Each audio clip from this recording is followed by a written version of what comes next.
Alhamdulillah, innal hamdalillah nahmaduhu wa nasta'inuhu wa nastaghfiruh wa na'udzu min syururi anfusina wa min sayyiati a'malina may yahdihillahu fala mudhillalah wa may yudhlil fala hadiyalah. Asyhadu an la ilaha illallah wa asyhadu anna Muhammadan abduhu wa rasuluh la nabiyya ba'da. Alhamdulillahirabbil alamin. Kita panjatkan puji syukur kehadirat Allah Subhanahu wa taala karena pada bulan Ramadan kali ini Allah masih memberikan kepada kita kesehatan, memberikan kepada kita kesempatan untuk bertemu lagi dengan bulan Ramadan. Semoga Allah memberikan kekuatan kepada kita untuk bisa menjalankan dengan maksimal. Amin amin ya robbal alamin. Anak-anak, kali ini Ustazah akan sedikit menjelaskan tentang kelahiran Nabi Muhammad Sallallahu Alaihi Wasallam. Menjelang kelahiran Nabi Muhammad Sallallahu Alaihi Wasallam itu ada 3 peristiwa anak-anak. Peristiwa yang pertama diantaranya yaitu dikenal dengan Amul Fil atau tahun gajah. Mengapa kelahiran Nabi Muhammad itu disebut tahun gajah? Karena pada waktu itu ada tentara bergajah anak-anak yang dipimpin oleh seorang raja yang bernama Raja Abraha. Raja itu tidak suka terhadap keberadaan Ka'bah sehingga ingin menghancurkan Ka'bah. Ketika dalam perjalanan Raja Abraha dan pasukannya tadi sudah mendekati kota Makkah, sudah mendekati Madinah, tiba-tiba langit menjadi gelap. Mereka bingung apa yang terjadi. Jadi masing-masing tidak bisa melihat antara yang satu dengan yang lain. Karena Allah telah mengutus segerombol burung yang disebut dengan burung ababil. Mereka membentangkan sayapnya di atas langit sehingga cahaya matahari tidak bisa tembus ke bumi. Akhirnya para pasukan bergajah tadi, termasuk gajahnya, bala tentaranya tidak bisa melihat karena gelap gulita semuanya.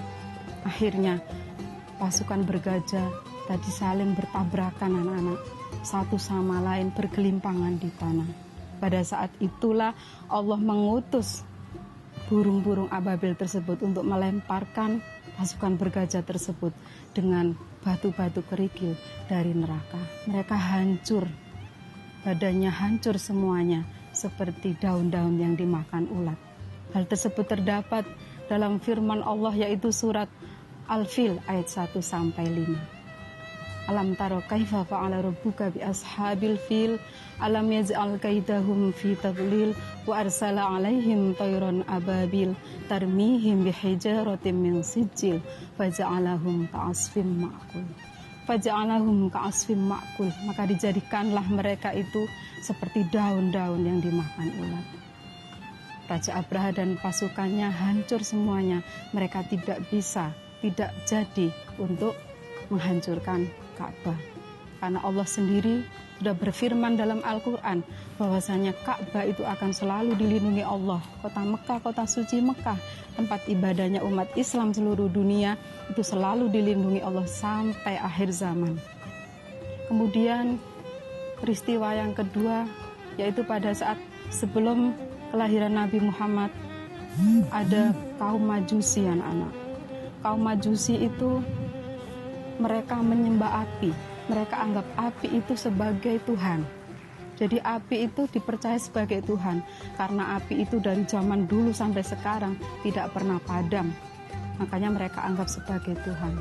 Menjelang kelahiran Nabi Muhammad itu tiba-tiba api itu padam, mati. Kemudian kaum Majusi dan pengikutnya berusaha untuk menyalakan kembali api itu, tetapi tetap tidak bisa. Itulah peristiwa menjelang kelahiran Nabi Muhammad SAW. Kemudian sebelum kelahiran Nabi Muhammad SAW itu ada jin dan pasukannya yang selalu mencuri berita dari langit untuk disampaikan kepada tukang sihir. Suatu ketika mereka mau naik ke langit lagi untuk mencuri berita itu untuk disampaikan kepada tukang sihir.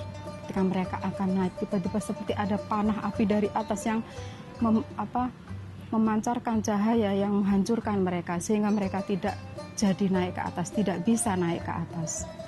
Kemudian mereka bertanya-tanya, ada apa ini sebenarnya? Akhirnya berkumpul semuanya para pasukan jin itu menghadap rajanya. Kemudian rajanya bilang kepada para pasukan, kamu menyebarlah ke seluruh bumi dari barat sampai timur, timur sampai barat. Sebenarnya apa yang telah terjadi?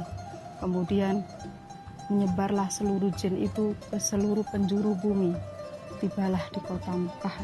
Di situ tampak Nabi Muhammad SAW dilahir. Nabi Muhammad SAW lahir, kemudian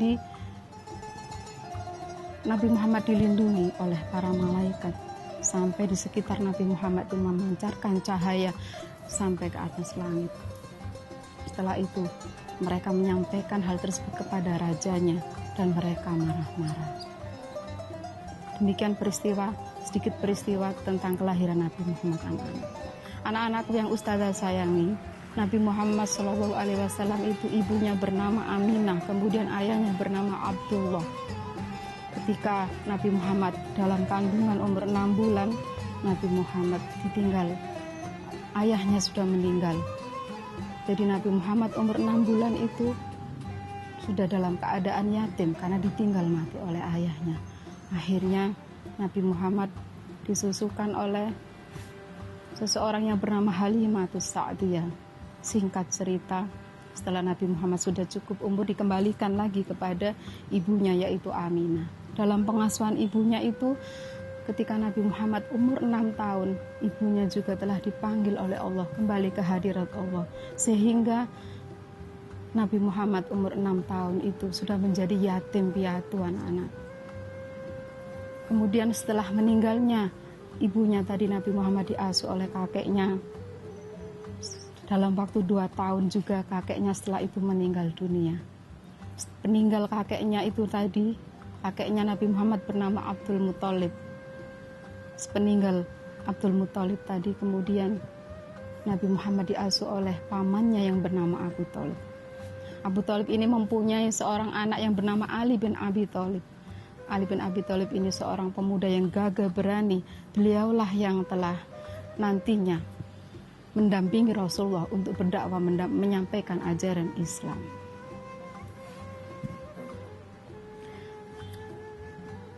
Anak-anakku yang Ustazah sayangi dan Ustazah kasih, dalam pengasuhan Ali bin Abi Thalib pamannya ini, Nabi Muhammad diajari bagaimana caranya berdagang, menjadi seorang pedagang yang jujur, bagaimana caranya mengembala kambing, sehingga Nabi Muhammad itu masih kecil, umur 15 tahun itu sudah pandai mengembala kambing, sudah pintar berdagang.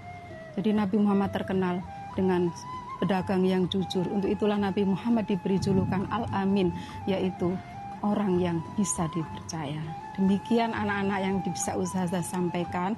Semoga apa yang Ustazah sampaikan ini bisa membawa manfaat. Ustazah akhiri. Assalamualaikum warahmatullahi wabarakatuh.